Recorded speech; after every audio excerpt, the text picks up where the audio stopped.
தருமபுரி நாடாளுமன்ற உறுப்பினர் மணி இல்ல திருமண விழாவில் முதலமைச்சர் மு.க.ஸ்டாலின் பங்கேற்று மணமக்களை வாழ்த்தினார். பின்னர் பேசிய அவர், தேர்தலுக்கு சில மாதங்களே உள்ள சூழலில் உண்மையான வாக்காளர்களை நீக்குவதற்கான தந்திரமாக வாக்காளர் பட்டியல் சிறப்பு திருத்தத்தை தேர்தல் ஆணையம் மேற்கொள்வதாக குற்றம் சாட்டினார். பீகார்ல இதை செஞ்சப்போ தொடக்கத்திலேயே தமிழ்நாட்டிலிருந்து முதல் எதிர்ப்பு குரலை நாம தான் பதிவு செஞ்சிருக்கிறோம்.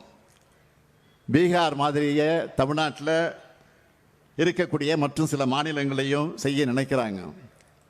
அதை தடுத்து நிறுத்தத்தான் நாம் அனைத்து கட்சி கூட்டத்தை நேற்றைக்கு கூட்டி தீர்மானத்தை நிறைவேற்றியிருக்கிறோம்.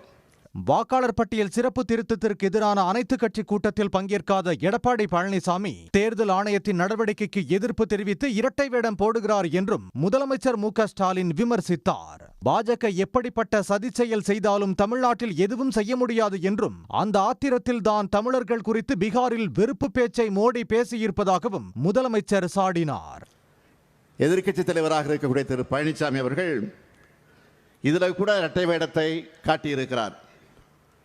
பாஜகவுக்கு பயந்து தேர்தல் ஆணையத்தோட நடவடிக்கையை எதிர்க்க பழனிசாமி பயப்படுகிறார். அதே நேரத்தில் அதிமுக தொண்டர்களுக்கு ஒரு அறிக்கையும் அவர் வெளியிட்டிருக்கிறார். இன்று பத்திரிகையில் நீங்கள் பார்த்திருக்கலாம். இதை காட்டுகிறது, தேர்தல் ஆணையத்தோட நடவடிக்கையில் பழனிசாமி அவர்களுக்கு சந்தேகம் இருக்கிறது தான் இது காட்டுகிறது. ஆனால் அவரால் வெளிப்படையாக இதை எதிர்க்க முடியல. தான் பாஜகவுடைய பாதம் தாங்கி பழனிசாமி என்பதை நொடிக்கு ஒரு முறை அவர் நிரூபிச்சுக்கிட்டு இருக்கிறார். திராவிட மாடல் ஆட்சி மீது தமிழ்நாட்டு மக்கள் வைத்துள்ள நம்பிக்கையின் அடிப்படையில் 7வது முறையாக திமுக ஆட்சி அமைக்கும் என்றும் முதலமைச்சர் மு.க.ஸ்டாலின் உறுதிபட கூறினார்.